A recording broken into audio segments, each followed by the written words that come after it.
Thing. Hello and welcome to Jeezy Truth News. It is May 4th, 2023. Welcome, we have Dante, the man on the street. You got yours truly, Jeezy, over here.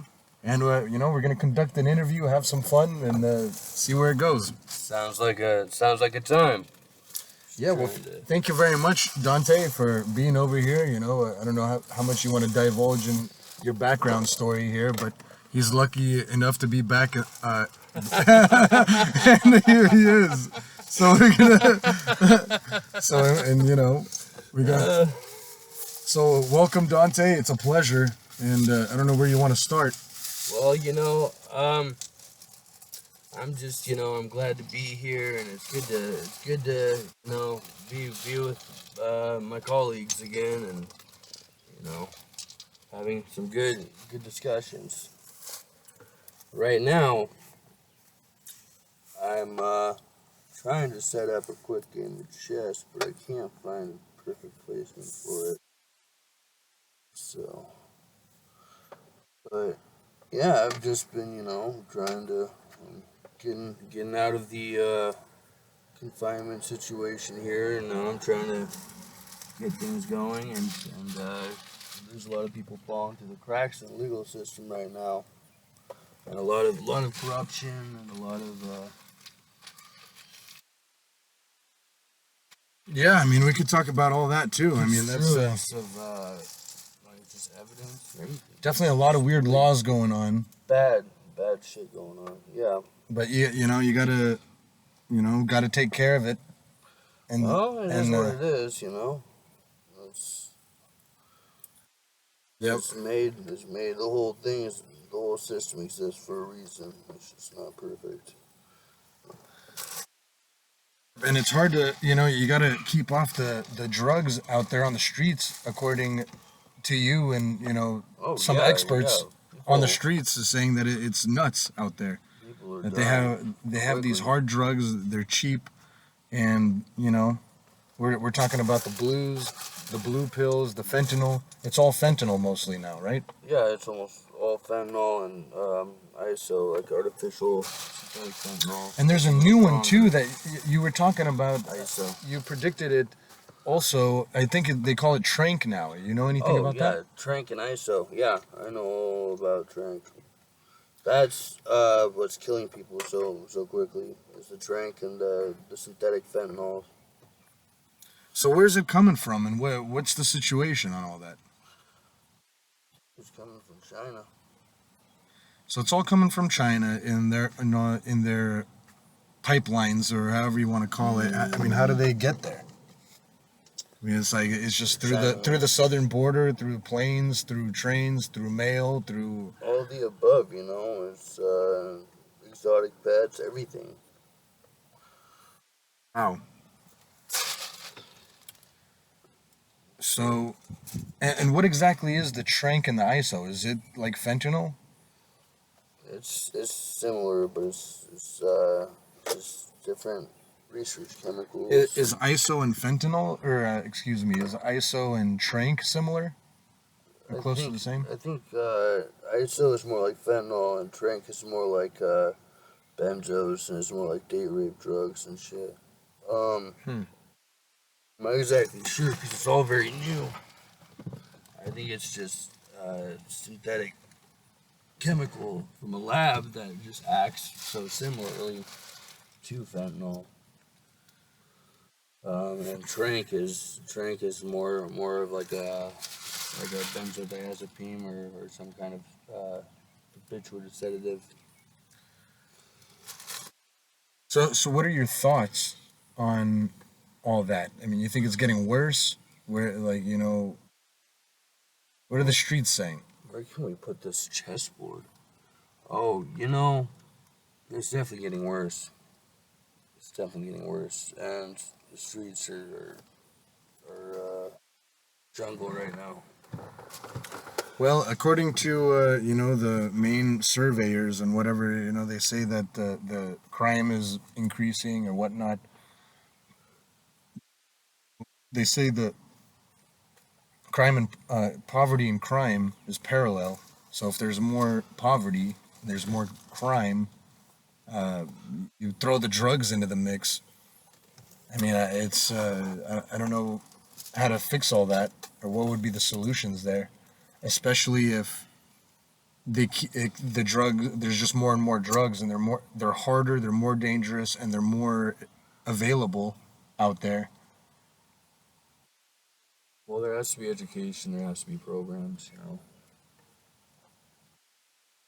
Yeah, and I'm blown away that it's just like so rampant.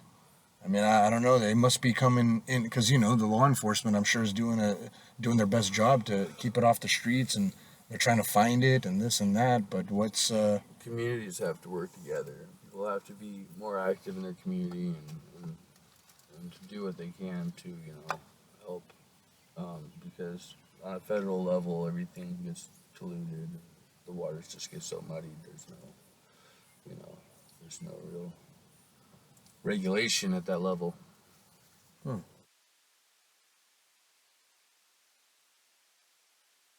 So? I mean, hopefully people are waking up. Hopefully people are getting away from that, and I hope all that gets better.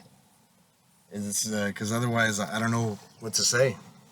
Yeah, I have a hard time. Like I don't really. I mean, obviously you see the homeless in downtown and stuff like that, and a lot of people can say a whole bunch of things about all that as well. But if the drugs are there, well, it's a perfect system. They give that stuff out for free. And it's a population control thing.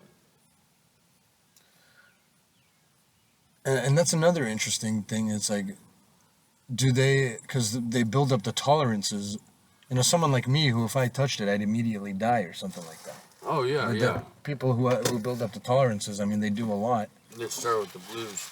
It's a psyop, the whole thing. It's a whole warfare against our actual civilians. It's bad because in the end, that might be cheaper than um, programs and safe access and education, but still a whole ethics problem.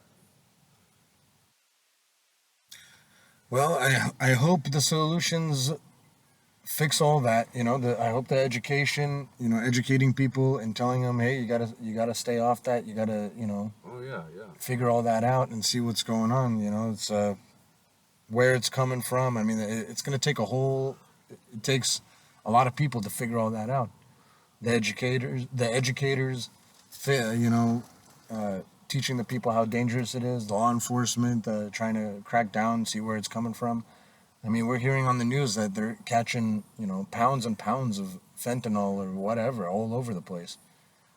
But there's even more than they don't even. It's like one article said that we're only finding 20% of the drugs that are being out here, and that's like a liberal statement, I think, or like I think that's a. Oh yeah, yeah. It might be even less than that. Who knows how many you're not finding? Exactly. There's no way to be sure.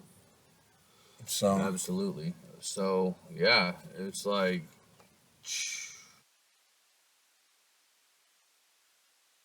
I feel like they're the ones putting it out there, but it needs to be regulated at least. Something has to happen. it seems that way, because according to some research online, I mean, the CIA has apparently brought drugs here that into the 80s, the crack cocaine into the 80s. Apparently, they brought that and all kinds of declassified documents that they showed there, and it's Freeway yeah, Rick Ross, it's pretty all interesting. of this. Yeah, Yeah, that's yeah. one example exactly. And So with Noriega, the thing is though, they're gonna keep they're gonna keep doing that, but they should just tax it and make it safe and accessible. As much as it's gonna go on, no matter what. That would be a great boon to the taxpayer. I feel, you know, hmm. it would definitely cushion the deficit a little bit. What you're saying that the taxpayers would be paying more, or what are you saying there? I'm saying that uh, the taxes that would come from regulating and legalizing drugs would be so, it would be good. It would be really good for us. Well, Prostitution too. yeah, I don't know about the drugs. I would be. I don't know about that because I mean, what are you implying? They're legalizing fentanyl or something like that? That might be Well, I mean, a it's all stretch. decriminalized now, but the thing is, like, there should be a system in place where you know exactly how much you're getting, the potency and the amount. It's like if people are going to do what they're going to do, but the reason it's done this way and it's still, uh, it's because they're just letting it fight itself out now. It's like people will go to prison, people, you know, die or go to mental institutions. They're just going to let it hash itself out. It's really what's going to happen. But if it were taxable, you know, it would be a great boon to this nation. You know, it's at least the people that are doing that. You know, it's not like it's gonna cut down on crime or anything. You know, it's really it might cut down on crime a little bit. It might put a chunk in organized crime's profit, but take a chunk out of that. But Hmm. you know, it's really just at least tax it and regulate like you know the amounts and try to in such a way where there's the stigma gets removed. Because for someone coming out of the legal system or someone with the stigma of being a drug addict and they have to live their life like that, it's almost hopeless. Like you feel like you're caught in a trap and there's no way out. And you don't know when and sooner or later, you know, uh, the trap's just gonna close in on you. And it's almost enough to make, you know, someone give up on life, and it's just you know. So I see why people do what they do, and though I personally never really